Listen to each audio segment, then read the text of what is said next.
हाँ मेरे प्यारे योद्धाओं, आज हम फिर से आ गए आपके अपने पुराने टॉपिक पे NMMSE का। इसका मतलब क्या होता है हमने लिख दिया है, हाँ, और आपको लिखने की ज़रूरत नहीं। आज हम चर्चा कर लेते हैं इसका क्या सिलेबस है, किस तरह के क्वेश्चन पूछे जाते। सब लोग इस पे ध्यान दें, अभी लिखना बंद कर दें, इस पे ध्यान दे दें, मज़ा आ जाएगा। देखिए, सबसे पहले कि हम कैसे करें, हमको कुछ ना आता हो। 5 नवंबर को पेपर है। अब हम क्या करें कि हम 100 नंबर पा जाए, और 100 नंबर पा गए तो इसका मतलब है कि हमारी सफलता तय। तो टॉपिक कितने हैं इसके? रीजनिंग में 2 टॉपिक है, एक है वर्बल, एक है नॉन वर्बल।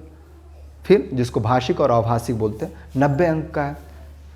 ढंग से पढ़ेंगे तो 90 में, क्योंकि रीजनिंग ऐसी चीज़ है यदि क्योंकि आप लोग नवोदय में पढ़े भी थे पहले, तो थोड़ा भी यदि ध्यान दें तो बेहतर कर सकते हैं। 90 का 90 क्वेश्चन सही हो गया तब तो समझिए आप राजा। 180 क्वेश्चंस हैं। कितने क्वेश्चंस होंगे? 180 क्वेश्चंस। 180 का आधा होता है 90, और 90 क्या है आपका? रीजनिंग है। अब रीजनिंग में क्या क्या है? कुछ चीज़ें आप पढ़े हैं, कुछ को फिर से पढ़ना है। देखिए क्या है, देखिए भाषिक और अभाषिक, इसको वर्बल कहते हैं, इसको नॉन वर्बल बोलते हैं। भाषिक में 12 टॉपिक हैं। थोड़ा मिट गया है, रुको इसको सही से लिख दूं मैं। 12 टॉपिक हैं, और अभाषिक में 3 टॉपिक हैं। 12 और 3 15, मतलब इस सबसे तो 12 12 13 13 क्वेश्चन आते हैं। कुछ भी नहीं है। श्रृंखला परीक्षण। श्रृंखला परीक्षण क्या होता है? छोटा सा मैं उदाहरण देता हूँ। जैसे देखें 11, 13, 15, 17। अब आप क्या देखेंगे, ये पूछा गया था पिछले साल, इसलिए मैं इसको इंक्लूड किया हूँ। अब देखिए ये क्या है, आप देख रहे हैं एक श्रृंखला में है, इसमें 2 जोड़ेंगे तो ये आएगा, इसमें 2 जोड़ेंगे तो ये आएगा, इसमें 2 जोड़ेंगे तो ये आएगा। फिर ये अलग है कैसे? कैसे पता करेंगे कि ये अलग है? इसके लिए बुद्धि लगाएंगे। देखिए क्या है, 11 क्या है? 11 1 से और 11 से कटेगा।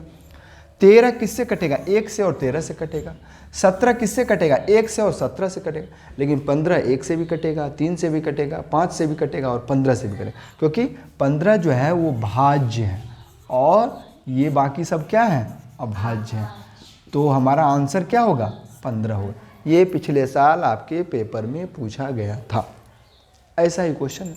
कठिन है? नहीं है, थोड़ा ध्यान देना है। फिर देखिए सादृश्यता परीक्षण। सादृश्य मतलब होता है, स मतलब होता है बराबर, दृश्य उसी की तरह दिखना। फिर विजाति एवं सजाति, आपको मैं बताया था। जैसे आप लोग मान लीजिए 3 बिटिया हैं, 4 लड़के हैं, तो इस सब में कितनी सिमिलर है, क्या सिमिलर? जैसे देखिए मैं लाल, इसको क्या कहेंगे, कौन सा कलर कहेंगे? मैरून पहने हैं, ये येलो पहना हुआ है। जो ये है सुमित जो है वो ब्लू पहना हुआ है, आप जो हो वो हल्का ग्रीन पहने हुए। तो क्या हम लोगों में सिमिलर है? सिमिलर ये है कि मैं पैंट पहना हूँ और आप सभी है तो सिमिलर, लेकिन अलग क्या है कि हम पैंट पहने और आप सभी जींस पहने, ये अंतर है। तो इसमें विजाति और सजाति, एक जात का वी मतलब होता है अलग जात का, विजाति और सजाति परीक्षण इसमें से, और इसमें से प्रश्न हमेशा पूछे जाते हैं। फिर रक्त संबंध में से भी पूछे जाते हैं, उसकी भी हम करें। सांकेतिक भाषा परीक्षण, दिशा संबंधी परीक्षण, मैट्रिक्स मतलब क्या होता है, अब आपको समझ में आ जाएगा जब मैट्रिक्स हम पढ़ेंगे। घन और पासा ये भी पढ़ेंगे, तब आपको समझ में ज़्यादा अच्छे से आएगा। घन और पासा क्या होता है थोड़ा सा मैं समझाऊंगा तो शायद समझ में आ जाएगा। देखिए क्या होता है, ये है, आप देखेंगे ना लूडो वाला होता है ना, कि इसमें 2 तरह के पासे होते हैं। एक होता है सही वाला पासा और एक होता है गलत। जब दोनों का योग 7 हो जाए तो वो सही पासा कहलाता है, और जब दोनों का योग 7 से ज़्यादा हो जाए तो वो गलत पासा कहलाता है। गलत पासा का मतलब वो पासा का अलग प्रकार हो जाता है। ये हम लोग पढ़ेंगे तो आपको समझ में आ जाएगा। तो किसका कौन विपरीत है? तो जब सही पासा है, हाँ, तो क्या होगा, 1 के विपरीत में 6 होगा, 5 के विपरीत में 2 होगा, 3 के विपरीत में 4, क्योंकि दोनों का योग क्या होना चाहिए? 7 होना चाहिए। तो हम पासा भी पढ़ेंगे, घन भी पढ़ेंगे, फिर अंक व वर्णक्रम परीक्षण पढ़ेंगे। अंक, अभी हमने अंक का परीक्षण बताया था आपको, हाँ, अंक और वर्णक्रम परीक्षण। उसके बाद क्या होता है, जैसे मान लीजिए आपको ग्रुप में चारों तरफ बैठा दिया, आप 7वें से 10वें नंबर स्टार्ट से 5वें नंबर पे हैं, आप स्टार्ट से 10वें नंबर पे हैं, दोनों टोटल मिला के कुल कितने बच्चे हैं, इसका भी परीक्षण पूछा जाएगा। ये फिर है वेन आरेख। वेन आरेख मतलब क्या होता है, जैसे देखिए आप, अभी आपको समझ में आ जाएगा। जैसे यहाँ छोटा सा है, मान लीजिए ये बॉयज़ है, हाँ, और ये गर्ल्स है, हाँ, और ये जो है स्टूडेंट है, हाँ। अब देखेंगे स्टूडेंट में लड़का भी आ जा रहा है और बिटिया भी आ जा रही है। इसी तरह के आरेख हैं, आपको समझाना पड़ेगा। फिर है गणितीय संक्रियाएं, जोड़ घटाव गुना भाग वाली संक्रिया होती है ना, इस जोड़ को घटाव कहते हैं, घटाव को गुना कहते हैं, गुना को भाग कहते हैं। तो चिन्ह दे देगा कि इसका आंसर क्या आएगा, तो कठिन नहीं है। फिर उसके बाद है व्यवस्थित क्रम परीक्षण। व्यवस्थित क्रम हमने फिर से बताया था आपको, गोल में बैठा हुआ है, ये उसके दाहिने बैठा है, वो उसके बाएं बैठा है, तो कौन किसके दाहिने बैठा है, कौन किसके बाएं बैठा है, ये इसमें आ जाएंगे। फिर रक्त संबंध। रक्त संबंध का मतलब होता है वो अपनी मम्मी से कहती है कि जो वो सामने बैठे हैं वो आपके दामाद के पोते के नाती हैं, नहीं, इस तरह के क्वेश्चंस आते हैं, ये भी आएगा। और इसमें बहुत क्वेश्चंस आते हैं, इसलिए इसमें 12 या 13 क्वेश्चन आते हैं। पिछले बार भी 9 क्वेश्चन आए थे, इसमें से 13 क्वेश्चन पिछले साल आए थे। तो इसमें से ज़्यादा क्वेश्चन आते हैं, 90 क्वेश्चन आपको 12 और 3 15, मतलब एक में 6 का पड़ा, किसी में 3 आएगा, किसी में 4 आएगा। वो जो नवोदय में नहीं आता था पहले, अब तो नवोदय में भी फिक्स कर दिया कि 10 चैप्टर है, हर एक चैप्टर में से 4 आएंगे। लेकिन इसमें क्या है, इसमें फिक्स नहीं किया, किसी में से 10 क्वेश्चन पूछ देंगे, किसी में से 13 पूछ देंगे, किसी में से 5 पूछेंगे, किसी में से एकदम नहीं पूछेंगे। लेकिन पढ़ना आपको है, क्या पता इस बार पूछ दे ना। तो ये जो मजबूत कर लिया, 90 में जो 80 कर लिया, उसका कोई NMMSE का एग्ज़ाम नहीं रोक सकता, उसका सफलता तय है। 100 प्लस आप ले आते हैं तो आप 48,000 पाने के, और कितनी आपकी आमदनी होनी चाहिए, फॉर्म तो भरा जा चुका, मैं पहले आपको बता चुका हूँ, 3.5 लाख आपके पापा की आमदनी, उससे ज़्यादा नहीं होना चाहिए। सब लोग 3.5 लाख कहाँ से लाएंगे, 50,000 नहीं है यहाँ। अब हमने बताया आपको कि 4 टॉपिक हैं, एक है रीजनिंग 90 क्वेश्चन, दूसरा है हमारा विज्ञान 35 क्वेश्चन, तीसरा है हमारा सामाजिक विज्ञान 35 क्वेश्चन, और चौथा हमारा है सेक्टर गणित 20 क्वेश्चन। तो मान लीजिए गणित मुझे कुछ भी ना आए, एकदम ना आए, भारी गणित से डर लग रहा है, तब भी आप सफल हो जाएंगे। हमने एक छोटा सा ट्रिक बताया, और आप कोई भी सेट ले लें, आप टॉपिक करें कि जैसे 20 क्वेश्चन है, इस 20 क्वेश्चन में कोई एक ही चीज़ रिपीटेशन ज़्यादा करें। जैसे मान लीजिए बी किया है आपने, तो बी 1 से लेकर के और 20 तक सबका बी कर दीजिए, या सी करते हैं तो सी कर दीजिए। निश्चित है आपके 5 से 6 क्वेश्चन ऐसे ही सही हो जाएंगे। और 6 क्वेश्चन सही हो गया, अब कुछ ऐसा भी है कि जो आपको आ रहा है तो 10 हो गया, नहीं आए तो 6 तो क्वेश्चन सही हुए। ऐसा नहीं है कि एक को नहीं होगा, 3-4 तो हो ही जाएंगे। लेकिन किसी का आप A किए, किसी का B किए, किसी का C किए, किसी का D किए, तो संभावना गलत की ज़्यादा हो जाएगी। लेकिन यदि आप BB CC कर रहे हैं तो 5 से 6 क्वेश्चन आपके सही हो सकते हैं। एक बार तो मैं ये देखा था कि 9 क्वेश्चन सही हो, मैंने C लगा लिया और 9 क्वेश्चन सही हो गए थे। तो B या C या कुछ भी ऐसा करके हम लोग कर लेंगे। फिर हम लोग आते हैं विज्ञान में। विज्ञान हमारे 3 होते हैं, और फिजिक्स में हमने आपको दिखाया 8 में लिखा हूँ, 8 टॉपिक है। रसायन में 3 है, लेकिन रसायन 3 है तो इसका मतलब ये नहीं कि कम है। रसायन में सबसे ज़्यादा क्वेश्चन पूछे जाते हैं, बायोलॉजी और रसायन, फिजिक्स से भी पूछे जाते हैं, ऐसा कुछ नहीं है। लेकिन रसायन को कम नहीं समझिए कि 3 ही चैप्टर है, इसको तो ऐसे हलवा बनाए, हलवा है। रसायन विज्ञान ऐसी चीज़ है कि थोड़ा दिमाग लगाएंगे तो आपको नंबर सब आ जाएगा। फिजिक्स और जीव विज्ञान में क्या है, रोग लर्न कर लिया आप, कंप्लीट डाइट लर्न कर लिए, सब आ जाएगा। चलिए हम इस पे आते हैं, मानव विज्ञान एवं तकनीकी आप जानते हैं, जैसे हम इस मोबाइल से बना रहे हैं वीडियो, इस वीडियो को हम क्या करेंगे, यूट्यूब पे डालेंगे। इस यूट्यूब पे डालेंगे तो आप तो ऑफलाइन पढ़ ले रहे हैं, जो नहीं पढ़ पा रहा है वो इसको देख के भी पढ़ रहा है। अब आपको लगा कि अरे सर जी क्या बता रहा है, ओह थोड़ा और बता देते, तो ये आपके पास ऑफलाइन के पास रीटेक नहीं होता है। लेकिन इसमें क्या होगा, आपने ऑफलाइन किया, आपको समझ में नहीं आया, फिर आपने यूट्यूब खोला, यूट्यूब से आपने क्या किया, फिर उस वीडियो को देखा तो सर जी ये बताए रहे, अब समझ में आया। तो इस तकनीकी के कारण क्या हो गया है, आप कि पढ़ने की जो व्यवस्था है वो सुगम हो गया। आपकी किताब जो है उसमें क्या है, QR कोड दिया रहता है, आप उसको स्कैन करेंगे, उसमें वीडियो, उससे रिलेटेड वीडियो मिल जाएंगे, आप देख लेंगे। आप कोई भी टॉपिक हैशटैग दे देते हैं और हैशटैग NMMSE दे देते हैं, आपको उससे रिलेटेड क्वेश्चंस आ जाते हैं। तो ये तकनीकी है, मानव विज्ञान और तकनीकी। अब मानव निर्मित वस्तु हमने लिखा है वस्त्र से कंप्यूटर तक। वस्त्र मतलब ये कपड़ा जो हम पहने हैं ये भी मनुष्य ने ही बनाया है, और ये जो मैं लिख रहा हूँ ये भी मनुष्य ने बनाया है, इसको भी मनुष्य ने ही बनाया है, जिस मोबाइल से रिकॉर्ड हो रहा है वो भी मनुष्य ने बनाया है, और एक मनुष्य बोल रहा है वो भी मनुष्य ही है ना, और जो ये है ये भी मनुष्य ने ही बनाया है। सारी चीज़ मनुष्य ने बनाया है। इस पे चर्चा होगी और कंप्यूटर से रिलेटेड क्वेश्चंस पूछे जाते हैं। कितने बाइट होते हैं, बीट कितने होते हैं, कितने किलो बाइट होता है, कितना जीगा बाइट होता है, टेरा बाइट क्या होता है, सब आसान है। एक आप 1024 याद कर लेंगे, बात की आगे पीछे करते रहेंगे, बढ़ाते जाएंगे, होता जाएगा।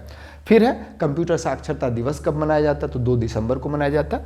तो ये है। फिर मापन हमने आपको बताया था उस दिन कि मापन के SI यूनिट बताए थे। पहले CGS हुआ करता था, फिर FPS आया, फिर उसके बाद FPS के बाद फिर क्या आया था, MKS आया, जो पूरे वर्ल्ड में मान्यता प्राप्त है, जिसको हम SI कहते हैं, SI यूनिट कहते हैं। SI यूनिट का मतलब होता है इंटरनेशनल सिस्टम, मतलब अंतर्राष्ट्रीय मानक। उसमें पढ़ेंगे 7 पढ़ेंगे हम लोग। लंबाई का मात्रक क्या है, उसके बाद विद्युत धारा का क्या है, द्रव्यमान का क्या है, सेकंड का क्या है, ये सारी पढ़ेंगे। और कठिन नहीं है, थोड़ा थोड़ा दिमाग लगाना है, क्योंकि हमको 100 प्लस लाना है। हमको 48,000 चाहिए, ताकि हमारे आपके जैसे बच्चे जिसका पढ़ाई छूट जाता है उसके लिए सरकार की तरफ से वरदान है। समझिए वरदान क्यों है, कि 1,000 रुपया मिल जाता है तो आपकी पढ़ाई की जो जिज्ञासा है वो बनी रह जाती है, और आपका मतलब रास्ता जो है वो सुगम हो जाता है। 12वीं तक आपको कोई देखने वाला नहीं रह जाता है कि अरे 1,000 हम कहाँ से ले आए। आराम से आप पढ़ लें, क्योंकि आपके खुद के पैसे होते हैं, आपके अकाउंट में आते हैं। गति जानते ही हैं, गति में कई तरह की गति पढ़ेंगे हम। घूर्णन गति भी पढ़ेंगे, एक समान वृत्ति गति भी पढ़ेंगे, दोलन गति भी पढ़ेंगे, सारी गति पढ़ेंगे। लेकिन इसको हम इतना जल्दी पढ़ा देंगे कि आपके जो याद करने वाला को वही हम बताएंगे। ध्वनि ऊर्जा, ऊर्जा में कई तरह की ऊर्जा होते हैं, सारे पढ़ेंगे। चाहे वो प्रकाश ऊर्जा हो, चाहे वो ध्वनि ऊर्जा हो, चाहे वो गतिज ऊर्जा हो, चाहे स्थितिज ऊर्जा हो। प्रकाश को भी अच्छे से पढ़ लेना है, इसके आएंगे क्वेश्चंस। वायु, जल, उष्मा, बल, यंत्र, दाब, विद्युत धारा, स्थिर विद्युत, सारा ये फिजिक्स के हैं। 8 टॉपिक हैं। 13 क्वेश्चन आते हैं हमेशा, 12-13 क्वेश्चन आते हैं। अब 12-12-12 36 हुए, तो 36 तो आना नहीं है, 35 ही आना है। किसी में 12 आएगा, किसी में 10 आएगा, किसी में 13 आएगा, ऐसे करके ही तो आएंगे। भौतिक विज्ञान आपने देख ही लिया। रसायन विज्ञान कठिन नहीं है। पदार्थ एवं परमाणु संरचना है। परमाणु संरचना में KLMN भी आप पढ़ेंगे, उसके बाद SPDF भी पढ़ेंगे। उसके बाद परमाणु के नाभिक में क्या रहता है, परमाणु में प्रोटॉन, न्यूट्रॉन और इलेक्ट्रॉन रहते हैं। न्यूट्रॉन की खोज किसने की, इलेक्ट्रॉन की किसने की, प्रोटॉन की किसने की, किसका द्रव्यमान सबसे ज़्यादा होता है, नाभिक में क्या होता है, किसके कारण उसका जो वो होता है मतलब नेचर होता है पॉजिटिव हो जाता है, किसका निगेटिव होता है, ये सारे आप पढ़ेंगे और कठिन नहीं है। उसके बाद परमाणु संरचना पढ़ लेंगे। बोरबरी है एक, उसके बाद थॉमसन है, ये दोनों का खास करके पूछा था। फिर खनिज और धातु है। धातु हमने उस दिन आपको पढ़ाया ही था। हाँ, धातु आपको अच्छे से आ गया था, धातु और अधातु। और उसमें जितने भी आपको हमने वो बताया, मतलब उसके यौगिक बताए, उसको पढ़ लीजिएगा, उसमें से प्रश्न आने तय है ना। फिर उसके बाद कार्बन और उसके यौगिक जो है, कार्बन और यौगिक। अब जैसे हम चीनी खाते हैं वो भी कार्बन के यौगिक है ना। हम ग्लूकोज खाते हैं वो भी कार्बन के यौगिक है। हम पेंसिल से लिखते हैं, ग्रेफाइट से, वो भी कार्बन के यौगिक हैं। हम भले अपर रूप हो, हम हीरा पहनते हैं, सबसे महंगी धातु, वो भी कार्बन का अपर रूप है या यौगिक है किसी न किसी तरह। तो सॉरी बेटा, तो हम ये सारी चीज़ पढ़ेंगे। कार्बन के बहुत सारे यौगिक है। जैसे मान लीजिए हमने आपको इतने सारे कार्बन के यौगिक हैं कि, और उसमें से क्वेश्चंस आएंगे। मैं बता दूंगा कि कौन से आपके एग्जाम में हमेशा आते हैं, क्योंकि मैं आपको दिखाऊंगा कि ये पिछले साल पूछा, ये भी पिछले साल पूछा गया, तो इस बार भी पूछे जाने की संभावना है। जीव विज्ञान पे आते हैं हम। जीव विज्ञान में जीवों में अनुकूलन, जैसे मुझे जुकाम है अभी, मैं क्या किया, मैं बनारस गया और खूब धूप में रहा, धूप में आने के बाद फिर मैं ठंडा पानी पी लिया, तो हमारी बॉडी के अनुकूल वो नहीं था, क्योंकि हमारी बॉडी का टेम्परेचर क्या था 38+, क्योंकि धूप से आया, और पानी का टेम्परेचर 4, तो वो क्या हुआ, वो हमारे शरीर में एडजस्ट नहीं किया, अनुकूलन नहीं हुआ। इस कारण वो क्या किया, गलत विकृतियां पैदा किया। तो अनुकूलन क्या है, अनुकूलन मतलब जहां हम अच्छे से रह सकें, जहां मुझे रहने में सुगमता हो, कोई दिक्कत ना हो, उसे अनुकूलन कहते हैं। तो जीव जगत में, जीवों में अनुकूलन क्या होती है, इसकी चर्चा करेंगे। अनुकूलन थोड़ा बहुत आप समझ लोगे। जंतुओं की संरचना, अब कौन एक कोशिकीय है, कौन बहुकोश, जैसे हम लोग बहुकोशिकीय, अमीबा एक कोशिकीय है, हाँ। फिर कोशिका क्या होती है, ऊतक क्या होता है, हाँ। फिर अंग क्या होते हैं, प्रत्यंग क्या होते हैं, उसकी भी चर्चा करेंगे हम लोग। फिर पौधे और जंतु हम लोग खाएंगे तो क्या करेंगे, पौधे और जंतु में हमारे 5 मुख्य चीज़ होते हैं। क्या क्या होते हैं आपको पता ही है, कई बार मैं आपको मॉर्निंग असेंबली में भी बताया हूँ। और वो क्या क्या होता है, सबसे होता है कि जैसे पेट्रोल चाहिए गाड़ी को चलने के लिए, उस तरह हम लोगों को कार्बोहाइड्रेट चाहिए। अब मान लीजिए कोई भूखा है, तो क्या उसके अंदर कार्बोहाइड्रेट नहीं है, तो वो किसका यूज करेगा, वसा का करेगा। उसके बाद प्रोटीन हमारे शरीर के वृद्धि में, जैसे आप लोगों को प्रोटीन ज़्यादा चाहिए क्योंकि आप लोग किशोरावस्था में, प्रोटीन से क्या होता है, हमारी शरीर विकसित होता है, बड़ा होता है, वृद्धि होती है। फिर उसके बाद खनिज लवण क्या करता है, हमारी इंटरनली को स्ट्रॉन्ग करता है। और ये विटामिन क्या करता है, रोग प्रतिरोधक क्षमता को हमारी बढ़ाता है, जैसे कोई सारे रोग है उससे लड़ने की। जैसे हमारा ओंठ फट गया, समझ हमारे विटामिन सी की कमी है, मुझे दिख नहीं रहा है, जिसका मतलब है हमारे विटामिन ए की कमी है। हमारा उंगली कट गया और खून नहीं जाम ये हो रहा है, बंद हो रहा है, विटामिन के की कमी है। इस पे भी और इससे रिलेटेड क्वेश्चंस हमेशा आते हैं। फिर उसके बाद कहाँ हम लोग पहुँचे थे, पोषण, पौधे और जंतुओं में श्वसन, हम लोग सांस कहाँ से लेते हैं, हमारा बायां निलय कहाँ है, दायां निलय कहाँ है, फेफड़ा का क्या काम है, वॉल्व का क्या काम है, ये भी इससे रिलेटेड क्वेश्चंस भी आते हैं। फिर परिवहन, उत्सर्जन और जनन, जनन की भी बात होती है। फिर भोजन, भोजन हमने अभी आपको बताया, संतुलित आहार में क्या क्या, 2400 कैलोरी चाहिए, 2800 कैलोरी किसको चाहिए, 2000 कैलोरी किसको चाहिए, जो बहुत ज़्यादा काम करता है उसको 2800 कैलोरी चाहिए, सामान्य लोगों को, पुरुष को 2400 चाहिए या 2000 चाहिए, महिलाओं को क्यों, महिलाओं को 2000 चाहिए, जो कठिन वर्क करता है उसको कितना चाहिए, या जो जिम करता है उसको कितना चाहिए, इस पर भी चर्चा करेंगे। और ये कठिन नहीं है, भोजन में वही हमको 5 मुख्य चीज़ याद रखने हैं। फिर स्वास्थ्य, स्वच्छता एवं रोग, रोग आपको विषाणु जनित भी, कवक जनित भी और वायरस जनित भी, ये सारे पूछे, जीवाणु। अभी देखिए सबको जुकाम हो रहा है, बुखार हो रहा है, या किसी को इससे पहले कोरोना वायरस आया, कोरोना वायरस 90 में कोविड-19 कहा जाता था, या फिर HIV वायरस है, ये क्या होता है वायरस, क्या करता है, किस चीज़ को, हमारे इम्यून सिस्टम को किसको गलत करता है, इम्यून सिस्टम में हमारे क्या होते हैं, ये भी क्वेश्चन पूछे जाते आपको।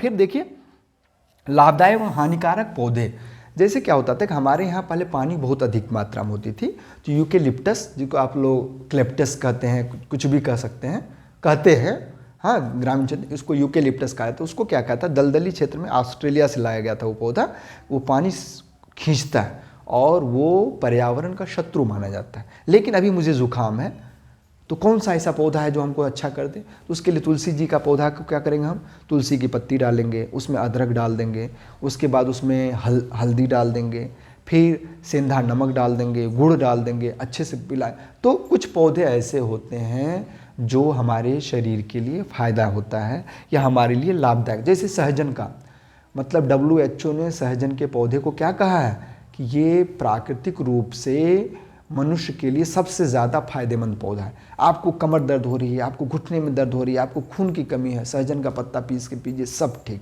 दूब है, छोटी सी दूब, दूब से आप क्या कर सकते हैं, आपके शरीर में खून की कमी है, आपका जो अनार से ज़्यादा या चुकंदर से जो खून प्राप्त होगा उसका 10 गुना ज़्यादा दूब से प्राप्त हो जाएगा आपको। तो कुछ ऐसे पौधे हैं जो लाभदायक होते हैं और कुछ हानिकारक पौधे होते हैं। जैसे एक गाजर घास आता है, सफ़ेद सफ़ेद उसके फूल लगते हैं, बहुत ही खतरनाक। हमारे देश में चर्म रोग का लगभग 90% कारण वही है, गाजर घास। फिर उसके बाद जंतु है, सूक्ष्म जीवों का सामान्य परिचय है, सूक्ष्म जीव है क्या, अमीबा है क्या है, ये सब पिक्चर करें। कोशिका और अंगतंत्र तक बहेंगे। फिर किशोरावस्था, जो आप लोगों की अवस्था चल रही है, तूफानी अवस्था होती है। फिर ये दिव्यांगता क्या होता है, फिर फसल का उत्पादन क्या होता है, फिर उसको हम संरक्षित कैसे करते हैं, ये सारे भी आपके एग्जाम में पूछे जाएंगे। और समय आपके पास बहुत कम है, इसलिए जितना पढ़ाएं उसको तो उसी दिन ख़त्म कर ही डालें आप लोग। उसके बाद ये हमारा हो गया साइंस का 35 क्वेश्चन, इतने सारे जितना मैं बोला हूँ उसमें से आएंगे। फिर 35 आते हैं सामाजिक विषय से, उसमें इतिहास है, भूगोल है, नागरिक शास्त्र है।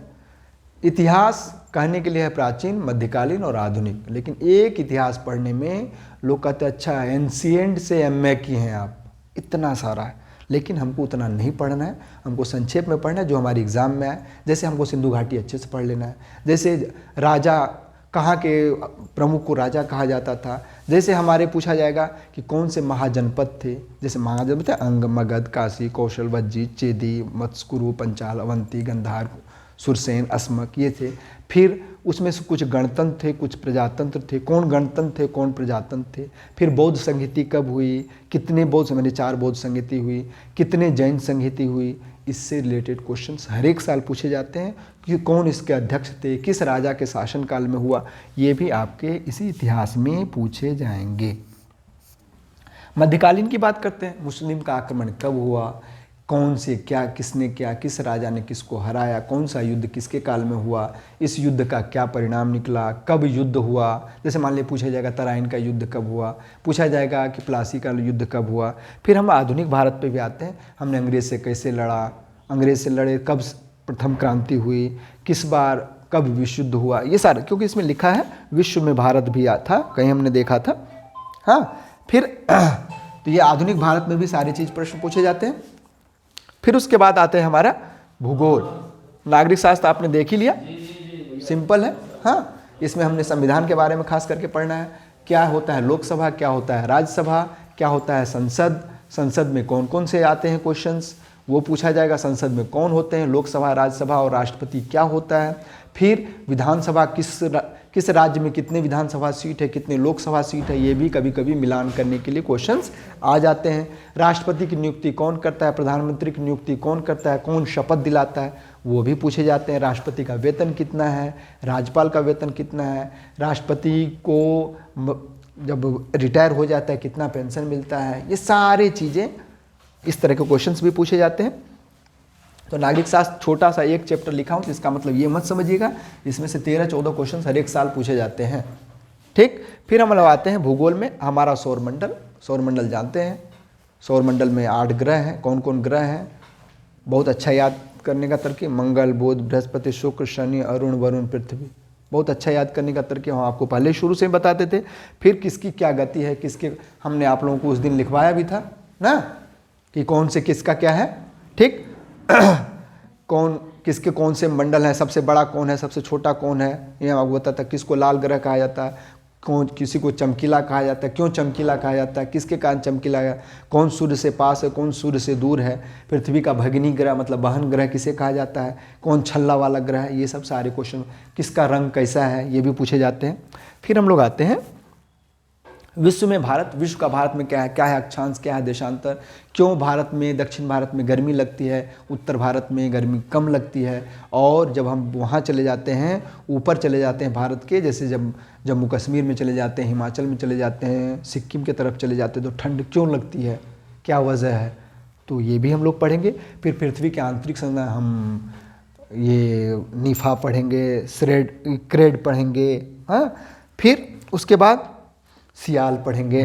फिर ये सारे हमारे, उसके बाद है वायुमंडल, वायु की गतियाँ। हाँ, फिर प्राकृतिक संसाधन, देखिए सब बच्चे सब मिटा दिए हैं। प्राकृतिक संसाधन क्या क्या है ये भी पढ़ेंगे।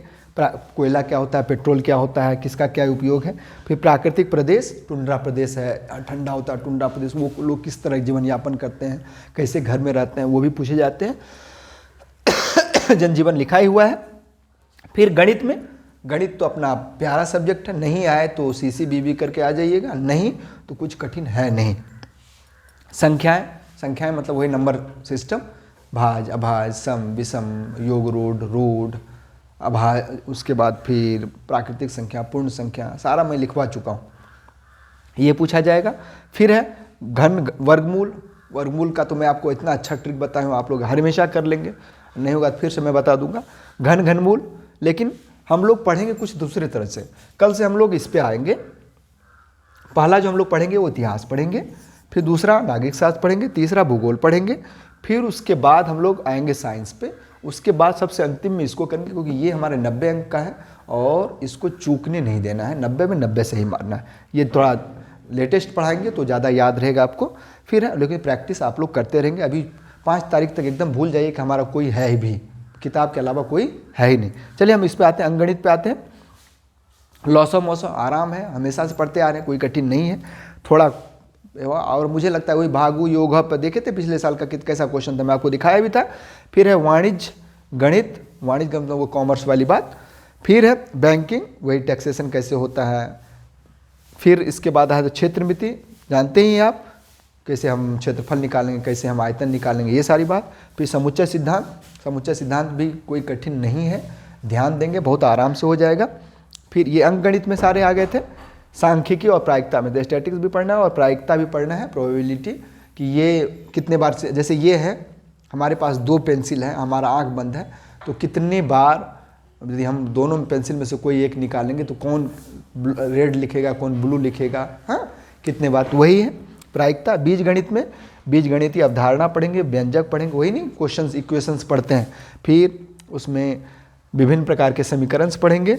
फिर रेखा गणित में ये सब मैं आप लोगों को कई बार बता चुका, ज्यामितीय अवधारणा है, कोण है, रचनाएं हैं, लंब है, समांतर रेखाएं, त्रिभुज है, वृत्त है, चक्री चतुर्भुज है, ये सारे पढ़ेंगे।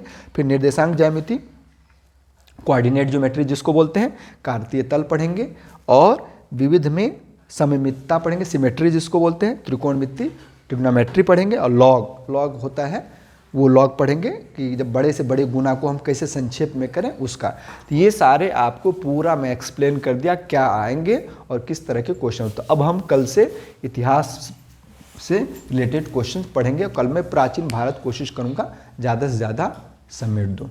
मिलते हैं कल नए वीडियो में नए टॉपिक के साथ, तब तक के लिए डू योर बेस्ट।